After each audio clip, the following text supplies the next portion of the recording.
শ্রী শ্রীল প্রভুপাদের ভক্তি সিদ্ধান্ত সরস্বতী ঠাকুর প্রভুপাদের উপদেশামৃত গ্রন্থ থেকে আমরা শ্রবণ করছি।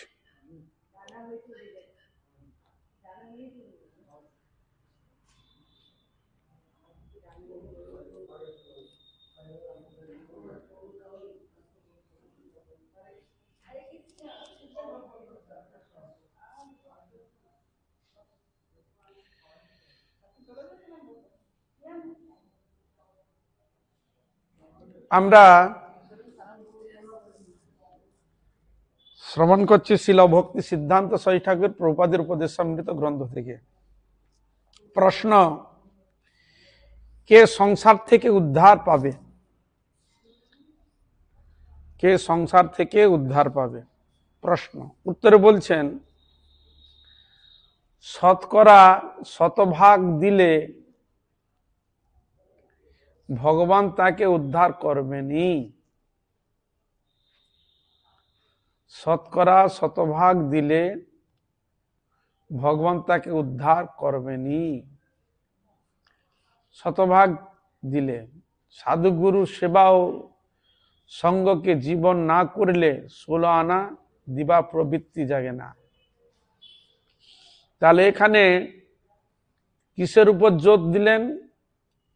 না, সাধুগুরু সেবা সঙ্গকে জীবন না করলে 16 আনা দিবার প্রবৃত্তি জাগে না।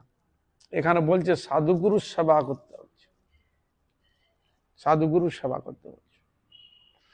কেন? সাধুগুরু সেবা না হলে আপনার ভগবানের প্রতি ভক্তি জাগ্রত হবে না, ভক্তি বসবে না হৃদয়ে। এই জন্য মহাপ্রভু যখন সিধামপুরীতে রথের সময় যখন ছিলেন, সকল ভক্তবৃন্দ নবদ্বীপ বিভিন্ন স্থান হইতে তারা শ্রীধামপুরী গিয়েছিলেন। উদ্দেশ্য কি ছিল? মহাপ্রভুর দর্শন হবে, ভক্ত দর্শন হবে এবং জগন্নাথের রথ এবং পুরী দর্শন উভয় হবে। তাহলে এই জন্য তারা গিয়েছিলেন। বেশ কিছুদিন থাকলেন, সৎসঙ্গ হলো, মহাপ্রভু সান্নিধ্য লাভ করলেন, খুব আনন্দ পেলেন। তারা যখন পুনরায় ঘরে যখন ফিরে আসবেন, তখন মহাপ্রভুর কাছে প্রশ্ন করলেন, হে প্রভু, আমরা তো সংসারে থাকি, আমাদের ছেলে পেয়ে আত্মীয় পরিজন আছে, সবকিছু দেখভাল করতে হয়,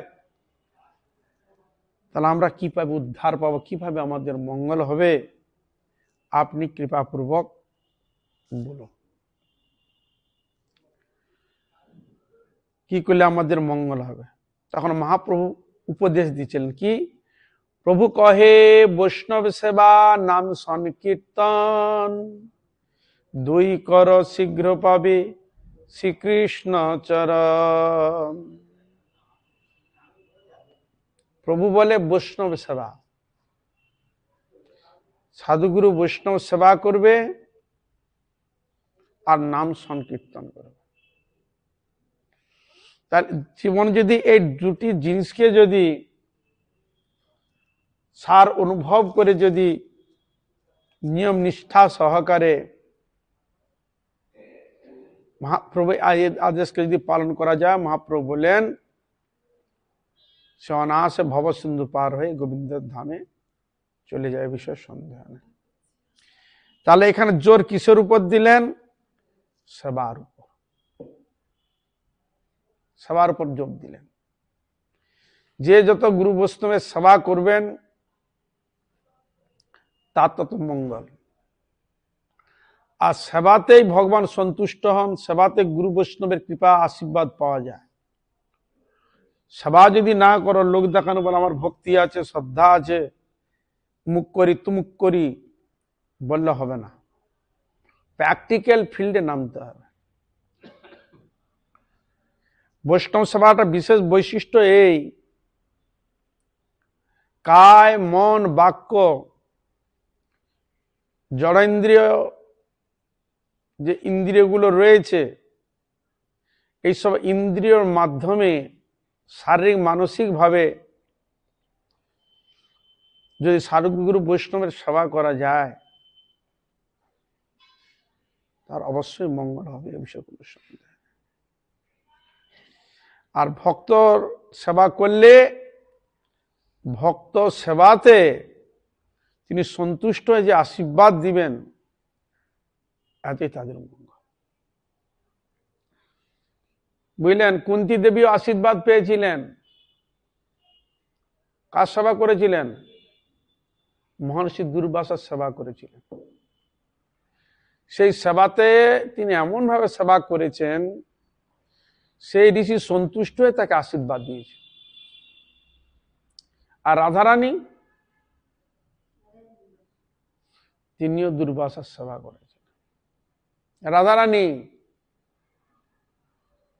তিনি সেবা করেছিলেন, তিনি আশীর্বাদ দিয়েছিলেন, মা তোমার হাতে যে রান্না খাবে তার আয়ু বৃদ্ধি হবে, আয়ু বৃদ্ধি হবে, ভক্তি লাভ হবে, ভগবানের প্রতি মনোনিবেশ হবে, ইত্যাদি অনেক কিছু আশীর্বাদ দিয়েছিলেন।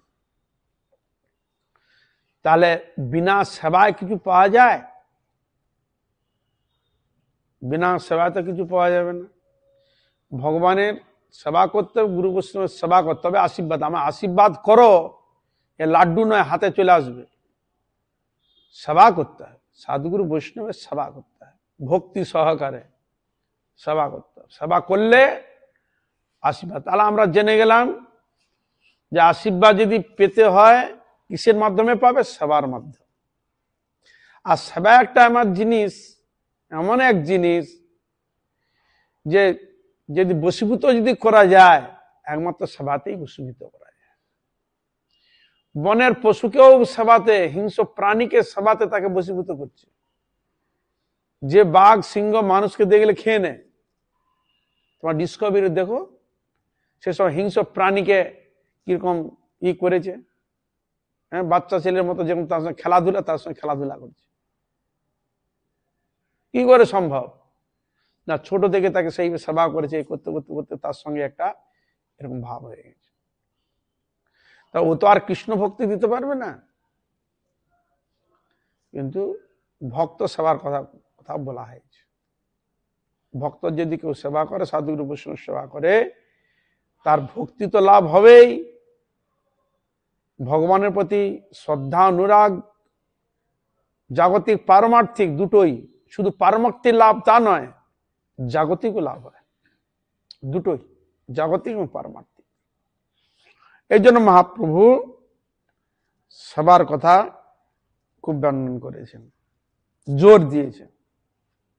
সেবা যখন না মানুষ, এই যে তোমার কুম্ভ মেলা বা এখানে যে জয়দেবের মেলা হয়, অনুষ্ঠান হয় না, যারা আসবে, হরিকথা হবে, হরি কীর্তন হবে, যেসব ভক্ত যারা আসবেন সকলের খাওয়ার ব্যবস্থা। এত কায় ক্লেশ পরিশ্রম করে এত ব্যবস্থা করা কি করার জন্য? আমার পারমার্থিক কিছু লাভ হবে, তাই তারা এরকম করে। এই যে অমরনাথ দেখলাম, অমরনাথও তাই, ওখানে তো মানুষ কেউ কিছু জিনিস নিয়ে যেতে পারবে না।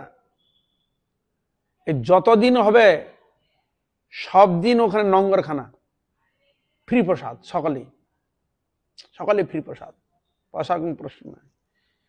খাওয়া দাওয়া রাজার হালে, মানে যা তা জিনিস বানায় না। তুমি যে বললেন রুমাল রুটি, পিঠা রুটি, চপ, জিলেপি, পিঠে, নানা রকম তোমরা বলো না শীতকালের, সবকিছু জিনিস ওটা বানিয়ে সেবা হয়, নতুন নতুন নতুন নতুন জিনিস। বুঝলেন? বাংলা থেকে অনেকে যায়, বাংলা গিয়েছিলাম আমি, সে বলে আমি মেদিনীপুর থেকে এসেছি, বাঙালি, ওরা পুরো টিমটা ওখানে গিয়েছিল, বলে আমরা মেদিনীপুর থেকে এসেছি, কে বলছে আমরা কুচবিহার থেকে এসেছি। তাহলে ও কাজদের সঙ্গে আছে পাঞ্জাব থেকে, পাঞ্জাবে যারা আছে তারা ওখানে সেবার ভার নিয়েছে, এরা ওই টিমে কাজ করছে। বিভিন্ন স্টেট থেকে ওই সেবার জন্য যায়। অমরনাথ কত পায়ে হেঁটে যেতে হয়, কত কষ্ট, দেখুন, সেবা করে সেও কিছু ফল লাভ করে নিল। তাহলে বৃন্দাবনে সে তো সাধু সন্ত গ্রামে গেলে কিছু ভিক্ষা সে তো দিবেই, সন্দেহ নেই। আবার গ্রীষ্মকালে যদি যান, দেখবেন প্রত্যেক স্থানে স্থানে জল অত্যন্ত গরম। হ্যাঁ, সে ভালো বড় কুজোর মধ্যে কাপড় বেঁধে দিয়েছে, যে যাচ্ছে জল না, একজন বুড়িকে পয়সা দিয়ে রেখে দেয়। একজনকে আমি দেখলাম এরকম পয়সা, এরকম জিনিস আছে, এরকম একটা ডান্ডা আছে এরকম লম্বা মতো, এরকম অনায়াসে ভিতরে ঢুকিয়ে 1 গ্লাস জল বের করে, অনায়াসে জল বের করা যায়। আলি মা তুমি এখানে? বলবো হ্যাঁ মা। বলে আমার তো আছে, আমি তো আর কিছু পাই না, একজন কি ব্যবস্থা করেছেন, আমাকে কিছু দেয়, আমার কিছু হলো, সেবাও হলো। এইভাবে করছে, বুঝলেন? তা কেন করছেন এইসব দান? তীর্থযাত্রী যত যাচ্ছে, সে তীর্থর ফল তারও ভাগিদার হলো।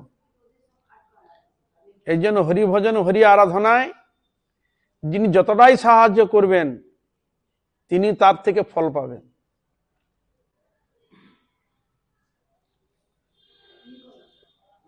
এই জন্য মহাপ্রভু জোর দিলেন, সাধুগুরু বৈষ্ণব সেবার উপর খুব জোর দিলেন।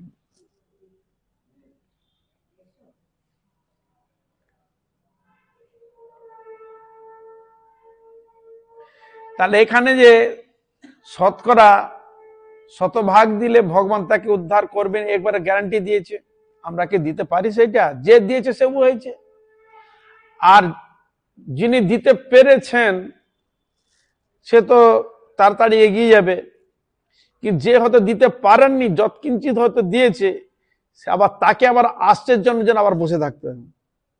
এখান থেকে কিছু সংগ্রহ করলো, আবার ওইখান থেকে আবার সে দিতে শুরু করবে। তা এই জন্য সংস্কারটা আমরা তৈরি তখনই হয় যে এরকম যদি কোনো আচারবান মহানুভবী উচ্চ সাধন ভজনশীল যদি কেউ সান্নিধ্য লাভ করে, সে যদি তার উপদেশ বাণী যদি শুনে, সে অনায়াসে তৈরি হয়ে যাবে, এই বিষয়ে কোনো সন্দেহ নেই। আমরা শুনি না তো, আমাদের গন্ডগোলটা কোথায়? আমাদের গন্ডগোলটা এখানে স্বতন্ত্র তো সব জানি সব বুঝি, যখন এই ভাব যখন প্রকট করে তখন সে কার কথা শুনবে না, তখন গন্ডগোল হয়ে যায়। হরে কৃষ্ণ। হ্যাঁ, যখন একটা আনুগত্য নিয়ে যখন চলবে, এইভাবে চলো, এইভাবে করো, তখন সে ঠিক সেইভাবে সে চলবে। সে তার নিজের স্বার্থে লাগাবে না, এটা ভাববে না যে নিজের না, তুমি ভগবানের সেবা করো, তুমি ভগবানের কৃপা পাবে। এখানে না স্বার্থ কি প্রশ্ন আছে? তুমি যেরকম ভগবানকে মনোনিবেশ করবে, ভগবানের সেবা করবে, তুমি তার কৃপা পাবে।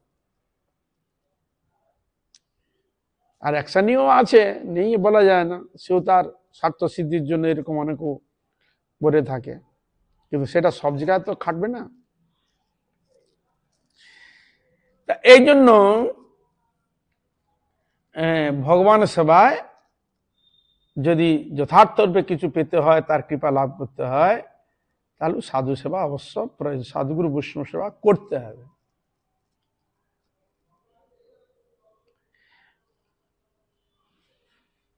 তা এই জন্য বলে সাধুগুরু সেবা যদি না করে, তাহলে তার সেবা প্রবৃত্তি জাগবে না। তা ভক্ত কিময় জীবন? সেবাময় জীবন। হরিনাম করা এটাও সেবা। হরে কৃষ্ণ। ভক্ত যদি বিশ্রামও করে, বিশ্রাম কিসের জন্য করছে? হরি ভজনের নিমিত্ত। মানে তার জীবনটা সে যেইভাবেই করবে সেবার নিমিত্ত, ওটাই সেবা।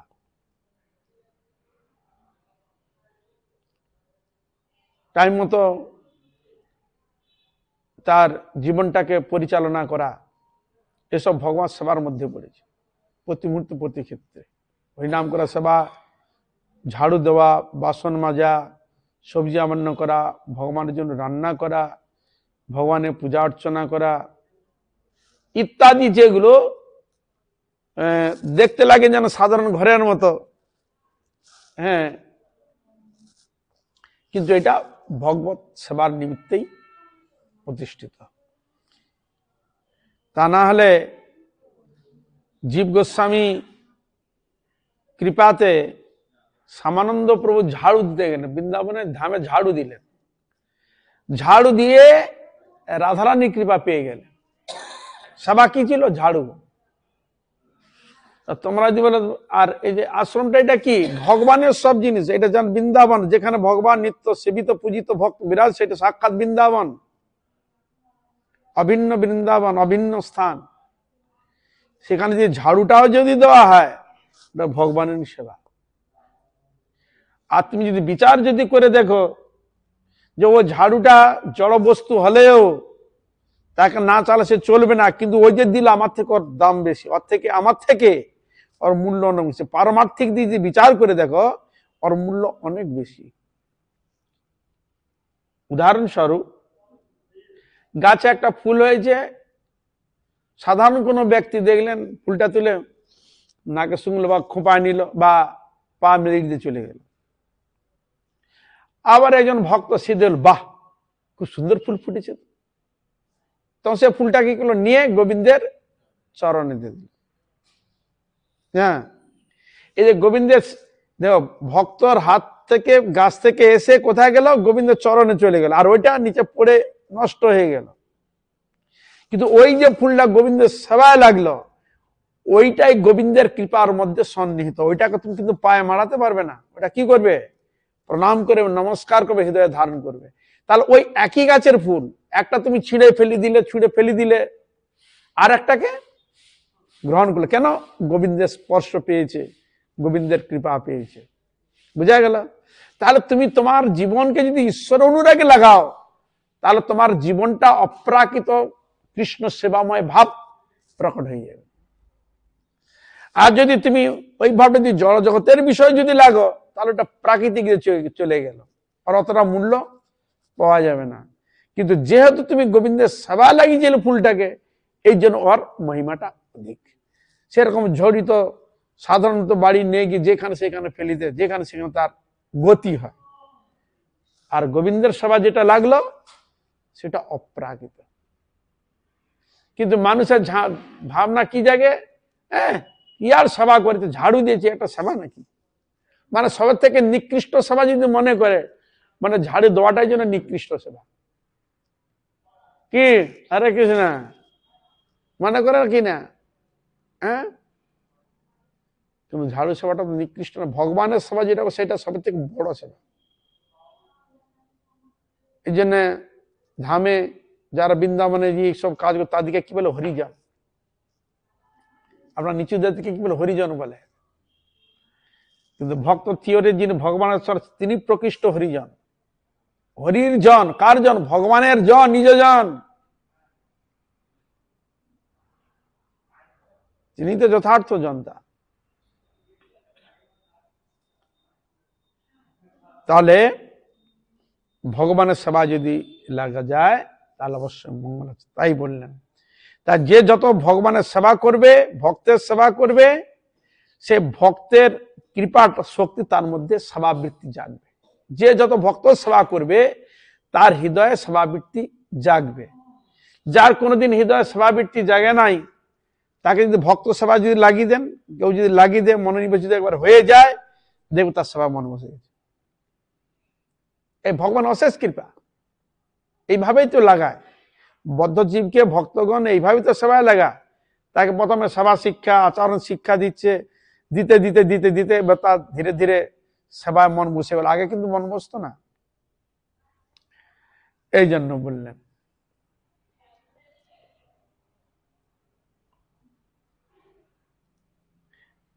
এই যে বললেন, আবার পূর্ণ না দিলে পূর্ণ বস্তু মিলে না। এই যে তুমি সেবা যদি মনপ্রাণ দিয়ে পূর্ণ ভাবে যদি না করো, তা তুমি পূর্ণ ফল পাবে কি করে? আমি চাই 16 আনা, 16 আনা চাই ভগবানের কৃপা, কিন্তু 16 আনা তুমি তো দাও, 16 আনা তুমি সেবা লাগাও, তবে তো 16 আনা পাবে। আমি 1 আনা ভগবানকে দিয়ে 16 আনা আমি দাবি কি করে করতে পারি? বলো, 1 আনা দিয়ে আমি 16 আনার দাবি কি করে করতে পারি? এটা তো লজ্জার বিষয়। ভগবান যদি প্রশ্ন করে, বেটা তুই দিয়েছি আমাকে 1 আনা, তুই 16 আনা দাবি করছিস কি করে? এটা তুই কোন বিচারে বললি আমাকে বল? তাহলে আমাকে 16 আনাই দিতে হয়। 16 আনা দাও করি, পার করে দেবো তাড়াতাড়ি। যে আমাকে তাড়াতাড়ি 16 আনা দিতে পারবে তাকে আমি তাড়াতাড়ি ভবসিন্ধু পার করে দেবো, এটা তিনি গ্যারান্টি নিচ্ছে। আর যদি 1 আনা 2 আনা দাও, তাহলে এই জন্মে দিলে 1 আনা, আবার আসছে জন্ম প্রতীক্ষা করতে, ওই জন্মে যদি মনুষ্য হই তবে তো তুমি কিছু দিবে, যদি না হও আর সময় পাবে কি? তার এই জন্য মনুষ্য জন্ম লাভ করলেই, মনুষ্য মাত্রেই তিনি যেন আসছে জন্মের জন্য যেন প্রতীক্ষা না করে। নিতাই গৌর প্রেমানন্দ। যিনি যথার্থ ভগবানের ভক্ত হন, ভগবানের কৃপা পেতে চান বা তত্ত্ব সিদ্ধান্তে প্রতিষ্ঠিত হয়েছেন, জানেন ভগবত বিষয়ে, তিনি আসছের জন্মের জন্য কোনোদিন প্রতীক্ষা রাখে না। কিন্তু বদ্ধজীব রাখে, এই জন্ম এইটুকু করে দেয়, দেখা যাবে আসছের জন্য ভগবান দিন দেয়। আমি করার মতো কিছুই করলাম না, আবার আমি বলছি ভগবানের কাছে দাবি রাখছি, ভগবান যদি আমাকে দিন দেয়, তা ভগবান তো মনুষ্য জন্ম দিয়েই তো দিন দিলেন, অন্যান্য ইতর জনি থেকে নিয়ে এসে শ্রেষ্ঠ জনিতে পাঠিয়ে দিলেন, তার দিন দেননি তিনি? তাহলে কি বৃক্ষ জনিতে পাওয়া যাবে? সম্ভব না। এই জন্য বলছেন পূর্ণ বস্তুকে পেতে হলে পূর্ণ সবাই নিজেকে দিতে হবে। ভগবান পূর্ণ বস্তু, তিনি পূর্ণ চান। ভগবান পূর্ণ বস্তু, তিনিও পূর্ণ তোমার কাছে আশা করে। তুমি যেন ভগবান কাছে আশা করো, গোবিন্দ যেন তোমার পাদ পদ্ম, তোমার জন্য সবকিছু করার যোগ্যতা যেমন লাভ করি, যেমন তোমার যেমন আশা, সেরকম ভক্তের কাছেও ভগবান সেও রাখে দাবি। কেন? এখানে প্রীতি ভালোবাসার দাবিদার উভয়ের প্রতি। তা না হলে ভগবান নিজের কাছে এরকম দাবি রাখে কেন? ভগবানকেও শাসন করছেন কিসের দ্বারা? সেবার দ্বারা। হ্যাঁ, শাসন করছে কিনা? কৃষ্ণ চুরি করতে গেল, নানা রকম তার নাম দিল, মাখন চোর, তুমুক চোর বলে গেল, আর যশোমতী তাকে শাসন করছে, দেখি কি যাতে না যায়। দেখালো এখন চুরি করলো, ভগবান তাকে কোমরে বেঁধেও দিলেন, লাঠি নিয়ে শাসন করতে যাচ্ছে তাকে বাঁধলেন। তা বাঁধাটা কিসের কারণ? চুরি করেছে তো। কে করেছে? ভগবান। শাস্ত্র দৃষ্টিতে দেখছে ও কৃষ্ণকে বালক রূপে মানুষের মধ্যে খেলা করছে। শাস্ত্র সিদ্ধান্ত দেখা গেল ও সাধারণ কোনো মানুষ নন, উনি যে স্বয়ং ভগবান। এবার যখন বিচার নিল, তাহলে ওই ভগবান যখন চুরি করেছে, তার জিনিস সে চুরি করেছে, আর মা যশোমতী সে আবার তাকে শাসন করতে যাচ্ছে কেন? না, তার কাছে ও কৃষ্ণ ভগবান নয়, তার কাছে কে? পুত্র। আমার পুত্র কে শাসন করা আমার অধিকার আছে, হ্যাঁ, শাসন করতে হবে। তার মধ্যে কি ভগবত জ্ঞান ছিল? না। ভগবত জ্ঞান যদি হতো তাহলে শাসন করতে যেতেন না তিনি। বোঝা গেল? কিন্তু বসুদেব দেবকীর ওদের ভগবত জ্ঞান ছিল। এই যে যখন ছাড়াতে গেলেন, যখন আলিঙ্গন করতে যাচ্ছে, না জানি অপরাধ হয়ে যাবে, দূরে সরে যাচ্ছে, হাত জোড়ো করছে কৃষ্ণ বলরামের কাছে, বসুদেব দেবকী হাত জোড়ো করছে, দেখিয়েছে আমি ভগবান আসছি। তা ওখানে হাত জোড়ো করছে, সম্ভ্রম, না জানি কি অপরাধ হয়ে যায়। আর এখানে নন্দ মহারাজ, বাবা আমার জুতোটা নিয়ে আয় তো, যা, আনতে যাচ্ছে। কি বুঝলেন? তা মা যশোদা তাকে তাড়ন ভর্ষণ করছে। কাকে করছেন? ভগবানকে। তাহলে ভগবান শাসন মানছেন কেন? নিত্য সম্পর্ক। আমাকে ভালোবাসে, আমাকে ভালোবাসে, আমিও ভালোবাসি, এই জন্য তাকে বন্ধন, ভগবানকে কে বন্ধন করতে পারে? তাই ভগবান স্বীকার করলেন যে মা আমাকে বাঁধতে চায়, সাধারণ নয় কেউ, তার হাতে তিনি বন্ধন স্বীকার করলেন। কল্পনা করা যায়? ভগবানকে শাসন করার রাখে ভক্ত, তার কিরকম ভগবত তার কাছে বসীভূত। আর ভগবান তো বলছে অহং ভক্ত পরাধীন, আমি ভক্তের অধীন। তা না হলে ভগবান গোপীগণ বলছে, কানাই তুমি একটু নাচো তো বাবা, তোমাকে লাড্ডু দেবো। হ্যাঁ, তিনি যেন মানে লাড্ডু যেন তিনি পাননি। কত ভক্ত, তার অনন্ত কোটি ভক্ত তার সেবা করছে, কত জায়গায় তার আহার, সেবার কোনো অভাব নেই। দেখুন, যে বলেছে লাড্ডু দেখে ড্রাই লাড্ডুটা দেবো, সে লাড্ডুর লোভে নাচতে আরম্ভ করেছে। হ্যাঁ, এসব লীলার দ্বারা ভক্তের কাছে আনন্দদায়ক, আর অভক্তের কাছে নিজেকে লুকিয়ে রাখছে এই মনুষ্যবধ লীলা প্রদর্শন করে। আমাদের মধ্যে ভুল ভ্রান্তি হয়, সে ভুল ভ্রান্তিকে কাটাবার জন্য এই জন্য ব্রহ্মাজি তিনি ভুল করেছিলেন, সখাগণকে লুকিয়ে দিয়েছিলেন, গরু চুরি করে নিয়েছিলেন, কত কি করলেন, তিনি আবার ভুল ভাঙলেন, বুঝতে পারলেন।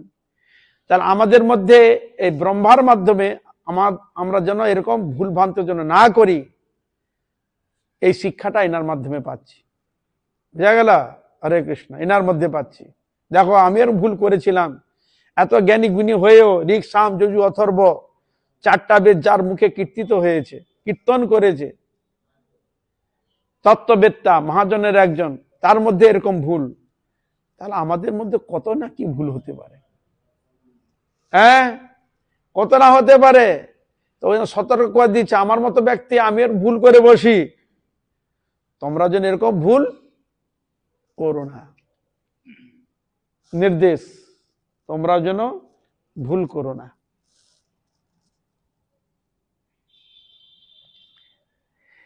এই জন্য তাহলে আমাকে সেই প্রকৃষ্ট রূপে সেই জ্ঞানটা কে দিবে যে আমি যথার্থ যে ভগবান, আমি সেটা কি করে জানবো? বলে সৎসঙ্গ করলে, সাধু সঙ্গ করলে তুমি জানতে পারবে। তখন তুমি সেই বক্তব্যটাকে তুমি তোমার জীবনে পালন করার চেষ্টা করো, দেখো তুমিও বুঝতে পারবে। তাহলে আপনি যদি বলে ওর কথা শুনবো না, ওর কথা মানবো না, ওর কথা মানবো না, তার কথা শুনবো না, কারোর কথা বিশ্বাস করবো না, তাহলে তুমি কার কথা বিশ্বাস করবে? হ্যাঁ, গুরুর কথা বিশ্বাস করবে না, শাস্ত্রীয় বাণীকে বিশ্বাস করবে না, হ্যাঁ, জ্ঞানীগুণীর কথা বিশ্বাস করবে না, তারপরে কার কথাকে বিশ্বাস করবে? আর বিশ্বাস যদি না করে, সে তাকে অসুর প্রবৃত্তি বলা হয়েছে, খেয়াল করছি স্বেচ্ছাচারী বলা হয়েছে। তাহলে এই জন্য আমাদের যতটুকু দোষ ত্রুটি হয় সেটা স্বেচ্ছাচারী স্বতন্ত্র হওয়ার জন্য, তখন সেখানে ঝামেলাটা হয়ে যায়। এই জন্য আনুগত্য, সাধুগুরু বৈষ্ণবের আনুগত্য, বৈষ্ণব গোস্বামীগণের আনুগত্য, গুরুগণের আনুগত্য, আনুগত্য যদি ছেড়ে দেওয়া যায়, তাহলে কিন্তু তার কোনো কিছুই থাকে না।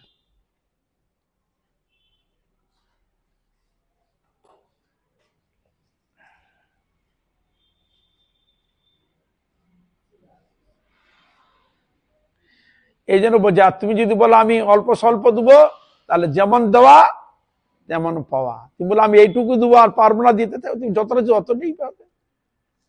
এরকম যেমন দেওয়া তেমন পাওয়া। প্রশ্ন, কৃষ্ণ সেবক জীবের কর্তাভিমান কেন হয়? কৃষ্ণ সেবক জীবের কর্তা অভিমান কেন হয়, এইটা হলো প্রশ্ন। উত্তর বলছেন, জীব কর্তা বা ভোক্তা নয় সত্য।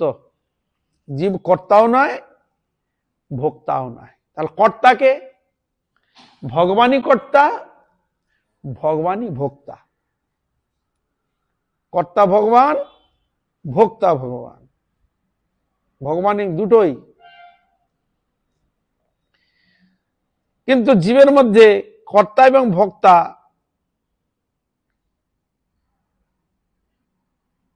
জীব কর্তা বা ভোক্তা নয় সত্য।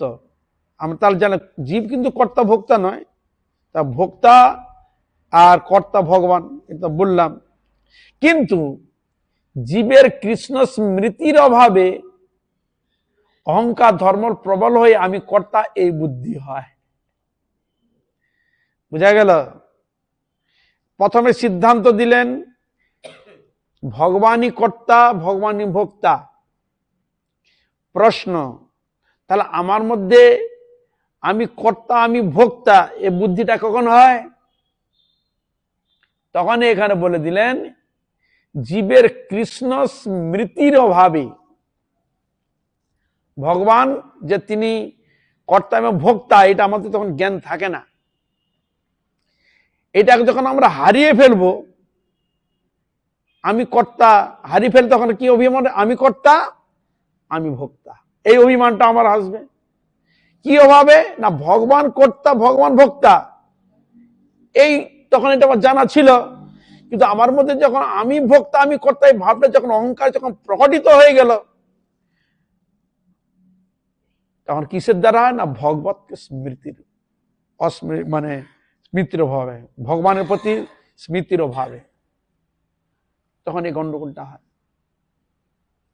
অহংকার প্রবল হয়, আমি কর্তা এই বুদ্ধি হয়। বুঝলেন? এই জন্য আমি কর্তা এ ভোক্তা এ বুদ্ধিটাকে বলছে দুর্বুদ্ধি। এই বুদ্ধিকে কোন কোন মহাভাগ্যবান জীব যদি মন থেকে একবার মুছে দিয়ে যদি তিনি মনে করেন গোবিন্দই ভোক্তা গোবিন্দই কর্তা, আমি তার অনুগত সেবক, তার সেবকের একটা অভিমান থাকবে। কি অভিমান? আমি ভগবানের সেবক, আমি গুরু সেবক। বুঝা গেল? হ্যাঁ, কার সেবক? ভগবানের সেবক, গুরুর সেবক বা সেবকের সেবকের সেবক। এর দ্বারা কি হবে?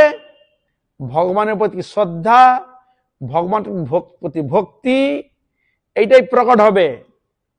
তাহলে এখানে তার মনের মধ্যে আমি কর্তা আমি ভক্তা এইটা তার মনে হবে না, কিন্তু গোবিন্দই কর্তা গোবিন্দই ভক্তা, আমি হচ্ছি সেবক। তাহলে তার কোন সূত্রে তুমি কিছু ভক্তা যদি মনে করো, কোন সূত্রে?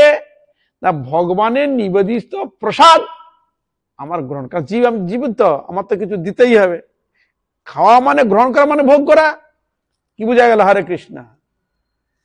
গ্রহণ করাই মানেই তো ভোগ। জীবিকা আবার না খেলেই তো তুমি বাঁচবে না। কম খাও আর বেশি খাও, কিন্তু খাওয়ার মধ্যেও একটা ব্যাপার আছে যে আমি জীবন ধারণ করব কি নিমিত্ত? কৃষ্ণ প্রীতির নিমিত্ত, ভগবত সেবার নিমিত্ত আমি বাঁচব। আমি শরীরটাকে ঠিক রাখবো, আমার বস্ত্র পরিচ্ছদ আমি ঠিক রাখবো। কিসের জন্য? না ভগবত সেবায় যাতে ত্রুটি বিচ্যুতি না হয়।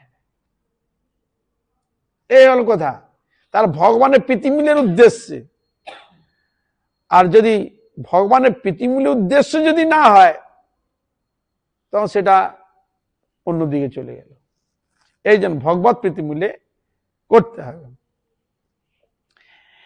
ভগবত সেবক জীব কখনই ভগবত সেবার কথা ভুলে যাবে, তখনই মায়া এসে তাকে গ্রাস করবে।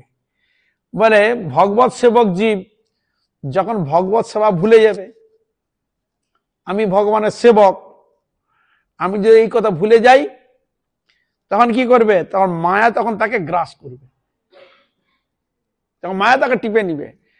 মায়া কখন তাকে গ্রাস করে না?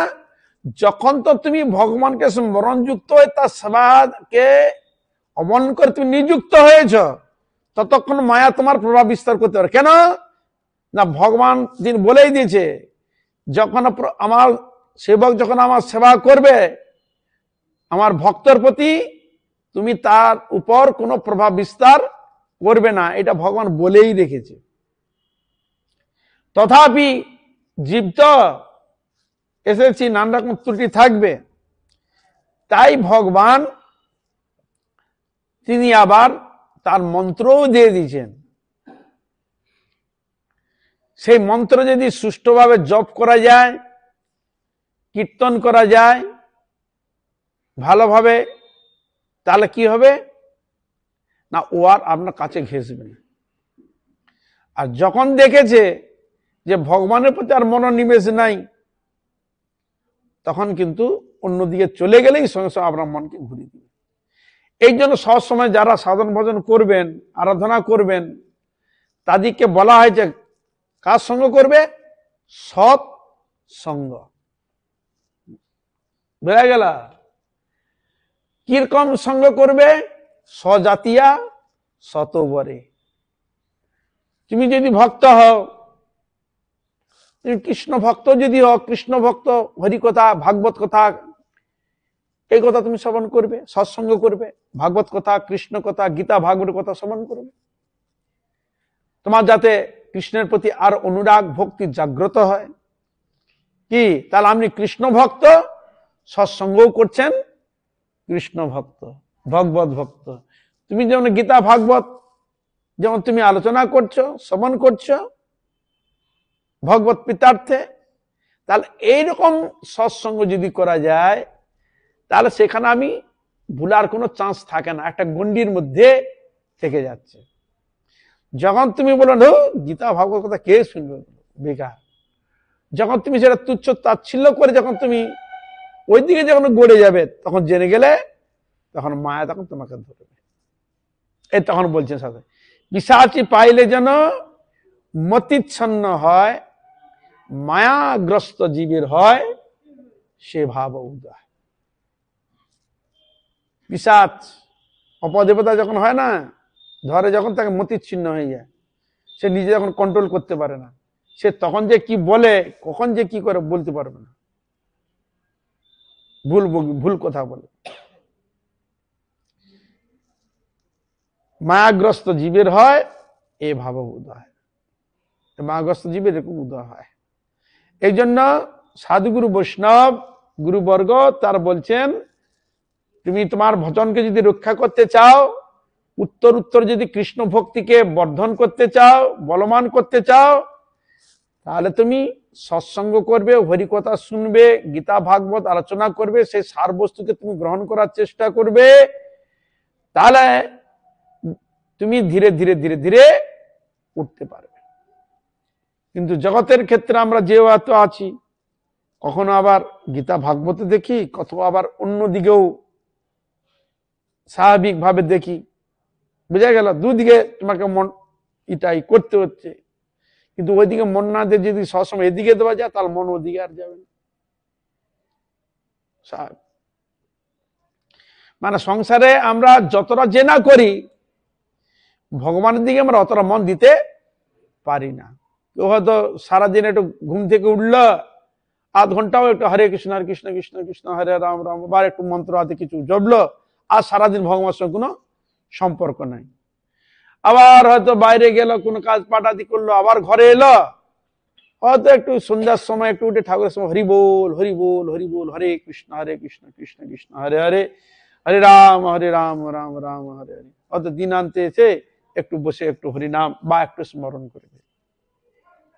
কিন্তু আর যে সময়টা হরি সভায় লাগেনি, হরি স্মরণে লাগায়নি, তা আমি বললাম আমার সারাদিনে যে আধ ঘন্টা বা 1 ঘন্টা দিলাম, এটা আমার সাধন ভজন হয়ে গেল না। আমরা এইটাই বলে অনেক করেছি, ভাবি না। তোমার মন যতক্ষণ তাকে প্রাপ্তির জন্য মন আকুলিত ব্যাকুলিত না হচ্ছে, হরিনাম করেও সেবা করেও, তাহলে জানবে আমার ভিতরে এখনো অনেক কিছু দোষ ত্রুটি রয়েছে, অনেক গন্ডগোল হয়েছে। যখন দেখছো আমার মন গোবিন্দকে প্রাপ্তির জন্য মন কাঁদছে, মন আকুলিত ব্যাকুলিত হচ্ছে, তাকে স্মরণ ছাড়া আমার জীবন চলছে না, তাকে স্মরণ না করলে আমি ভালো থাকতে পারি না, আমার কষ্ট অনুভব হয়,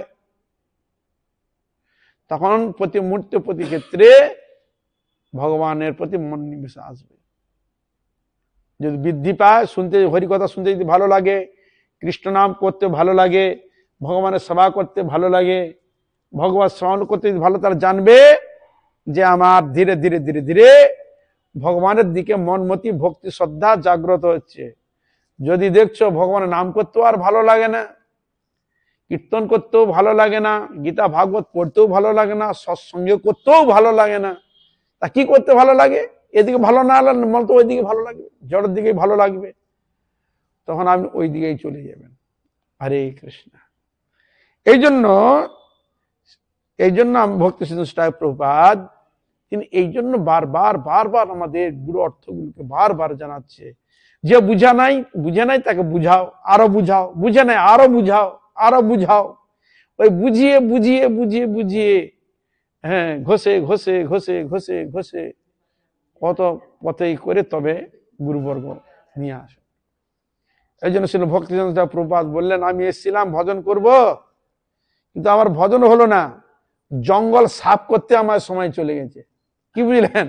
জঙ্গল সাফ করতে সময় চলে গেছে, বাসের উপযোগী করতে সময় চলে গেছে। কেন না? তদানীন্তন সময় ধর্ম আচরণকে অবলম্বন করে এমন উল্টো পাল্টা জিনিস, শাস্ত্রে যেগুলো নিষেধ ছিল সেগুলো করত। বুঝা গেল? তিনি এসে এগুলোকে বলেছে জঙ্গল।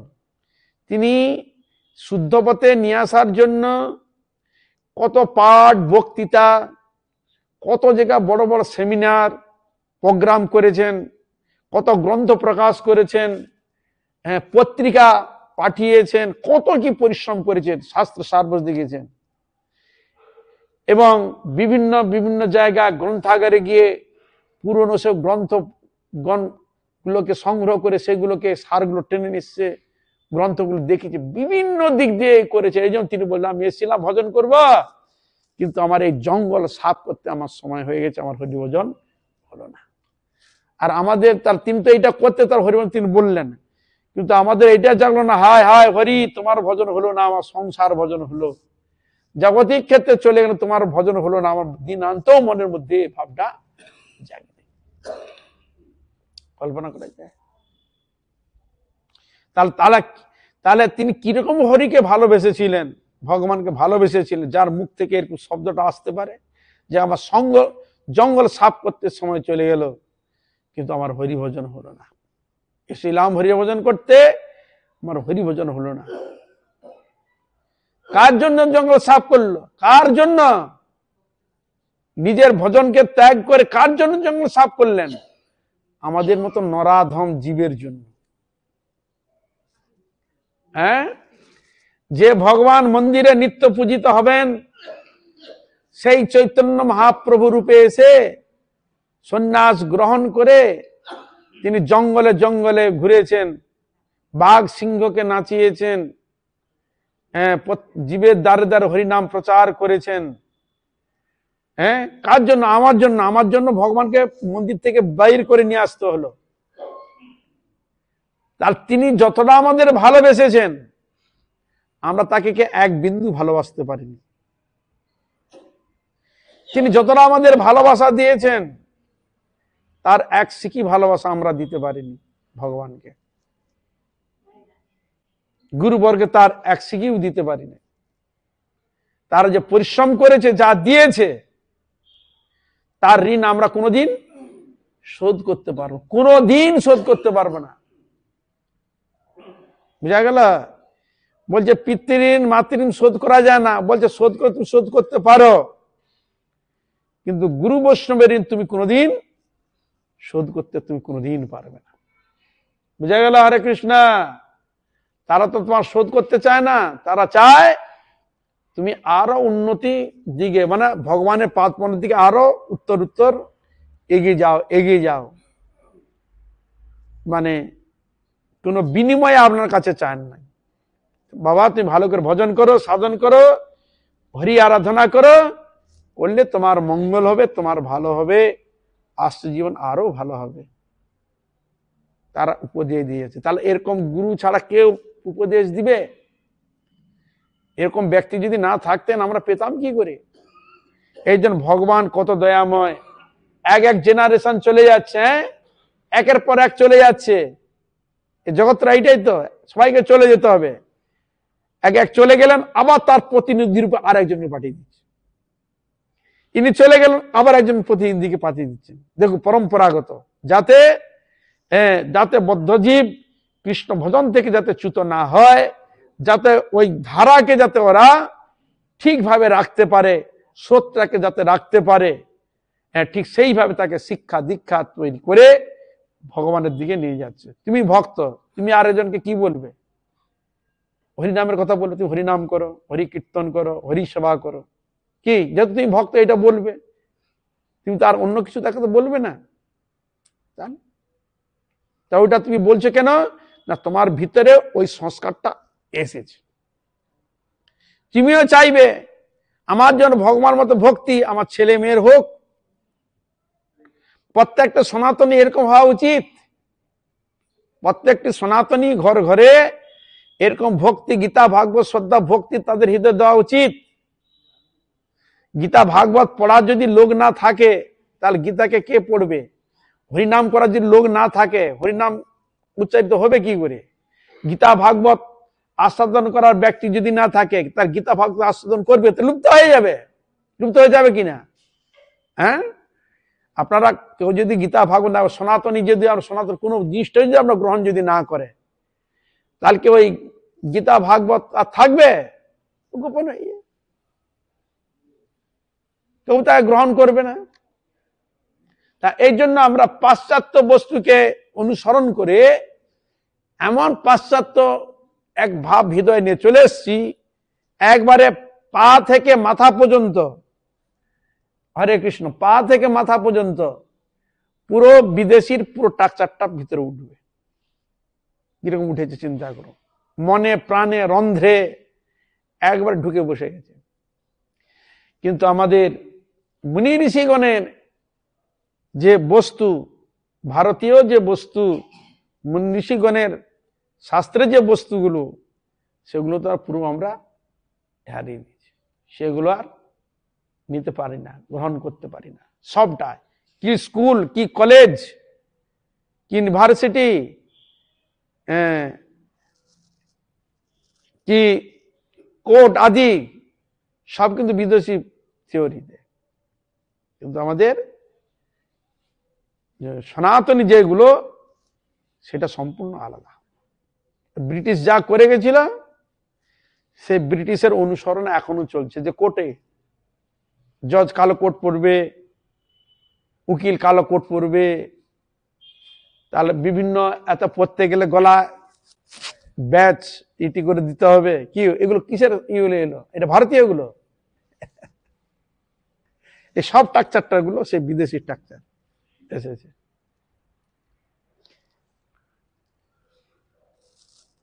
আমাদের ভারতীয় ছিল কুর্তা, ধুতি, পাঞ্জাবি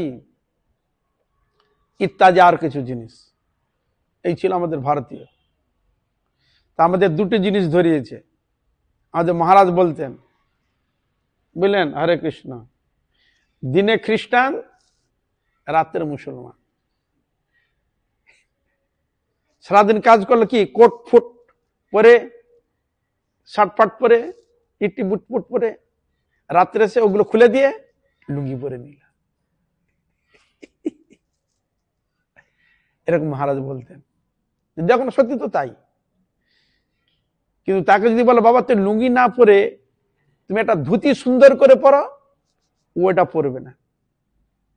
মানে করতে কি মানে ছায়ার মতো করা আছে, লাঙ্গুলের ভিতরে ঢুকিল, আর তাও করো না। তুমি যদি ওইটা পরতে তাও করো না, ধুতি পরো না, ও তাও পরবে না।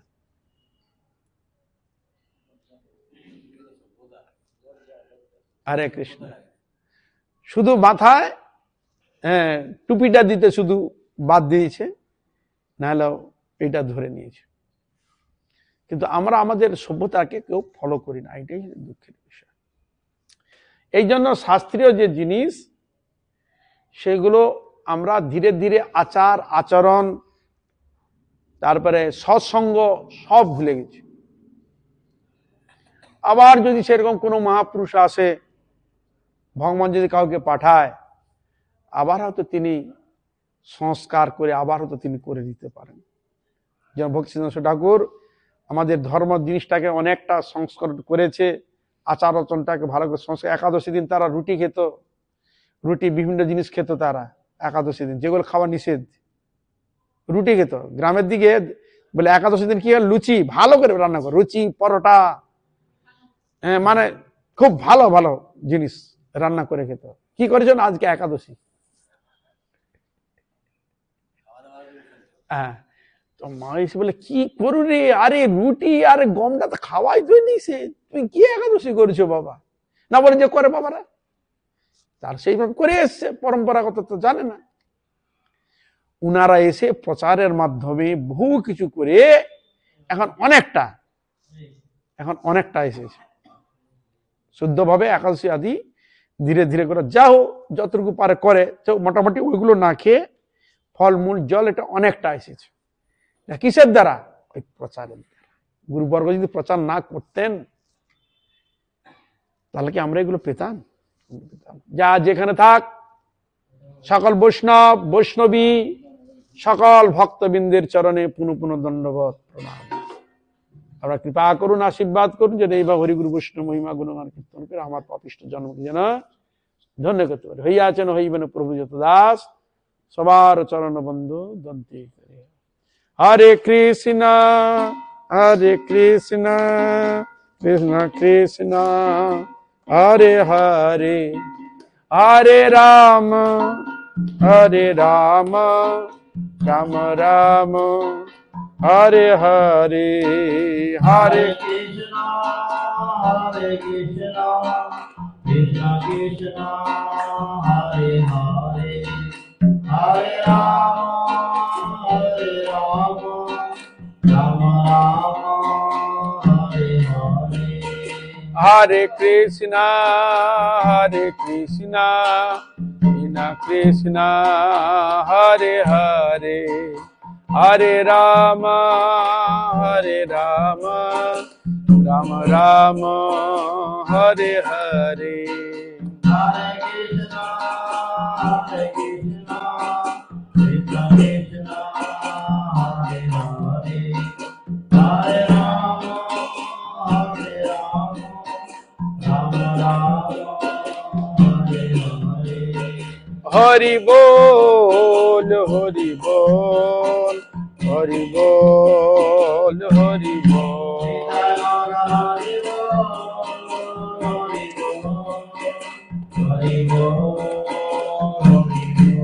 তাই গৌর হরি বল হরি বল হরি বল হরি বল।